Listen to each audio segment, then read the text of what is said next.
Bienvenidos, bienvenidas a esta clase que trata sobre los hongos.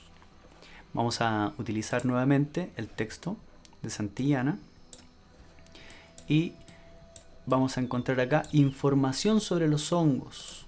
¿Qué es relevante acá? Ustedes probablemente conocen los champiñones, ¿no? Estos son hongos pluricelulares, es decir, están formados por varias células. ¿Ya? En el libro, en todo caso, se enfatizan las levaduras y los mohos. Todas son células eucariontes, como se ve acá.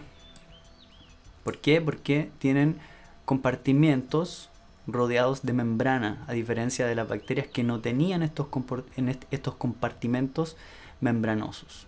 Y el ADN está dentro de un núcleo, está protegido. En las bacterias no había núcleo que protegiera el ADN. Las levaduras, en este caso, son hongos unicelulares. Entonces hay hongos pluricelulares y unicelulares. Vamos a ver las funciones de las distintas estructuras celulares de un hongo. Fíjense que este presenta una membrana, que es la membrana plasmática o membrana celular, que rodea y delimita al organismo. ¿Ya? Como hemos dicho, presenta un núcleo que almacena la información genética. Por otra parte, tiene mitocondrias. Las mitocondrias son muy importantes porque se encargan de los procesos de respiración celular. ¿Qué quiere decir eso? Toman los nutrientes y los transforman en energía química. Entonces el nutriente se transforma en energía que la célula puede aprovechar en su metabolismo. También tenemos las vacuolas.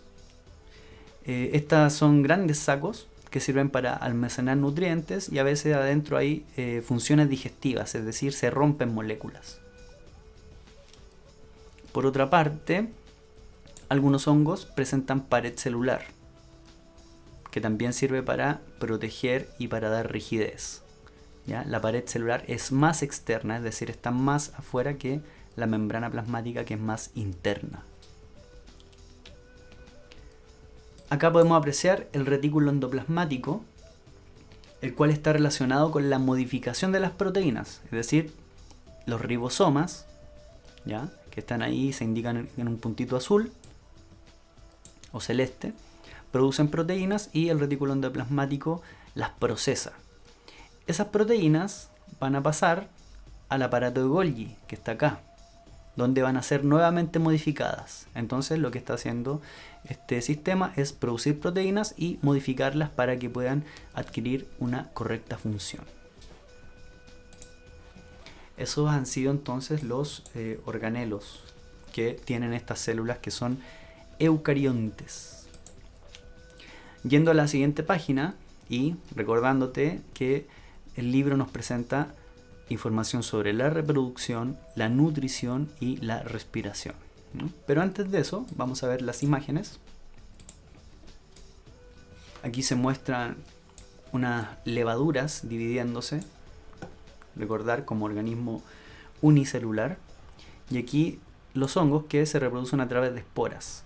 ¿Qué quiere decir eso? Generan una especie de, vamos a llamarle pequeña célula para que se entienda, y esa pequeña célula viaja a través del ambiente para llegar a otras frutas. Por eso a veces uno deja una fruta y le aparece el moho, es decir, le llegó una espora y esta empezó a reproducirse para generar esta capita, ¿no?, de hongos sobre la fruta. ¿Te fijas? Entonces el hongo se está alimentando de la fruta, le está extrayendo sus nutrientes. Vamos a ver lo relevante acá sobre la reproducción. Miren qué interesante. Acá los hongos se reproducen de manera sexual o asexual. ¿Qué quiere decir esto? La reproducción sexual es que un hongo va a combinar genes con otro hongo, ¿ya? Entonces de eso va a aparecer una mezcla genética para generar un hongo con más variabilidad en el ámbito genético o hereditario.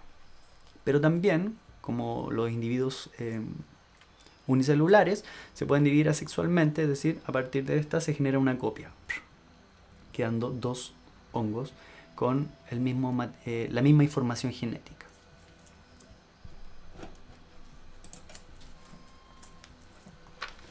Entonces en este caso te indica que en la levadura se genera por división celular, mientras las esporas son parte de la reproducción del moho.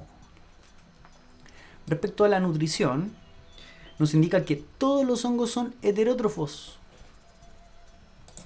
Eso quiere decir que todos los hongos se van a alimentar de sustancias orgánicas de otros individuos, ¿ya? Entonces aquí nos mencionan los hongos saprófitos, que tienen que ver con la descomposición. Entonces cuando por ejemplo hay un animal muerto, uno puede ver que tiene hongos, a esos hongos se le denominan saprófitos. En cambio hay otros organismos que son organismos parásitos y se colocan sobre el organismo vivo y lo comienzan a degradar, ¿no? Por ejemplo, los hongos que salen en los pies, uno tiene esos hongos, imaginen que esto es el pie, y esos hongos están en la superficie y se están alimentando del material orgánico del cual tú estás formado, ¿no? Finalmente, en la respiración, lo relevante es que realizan una respiración de tipo aeróbica. ¿Qué quiere decir eso? Ya lo vimos en la clase anterior, que necesitan oxígeno. Por lo tanto, ocupan las mitocondrias. Estos organelos que acabamos de ver utilizan el oxígeno, lo combinan con los nutrientes y hacen una transformación llamada respiración celular que genera energía química, ¿ya? Y esa energía química recibe un nombre, es una molécula y se llama ATP. Espero que te haya quedado claro, te haya gustado. Nos vemos en la siguiente capsulita. Estos fueron los hongos.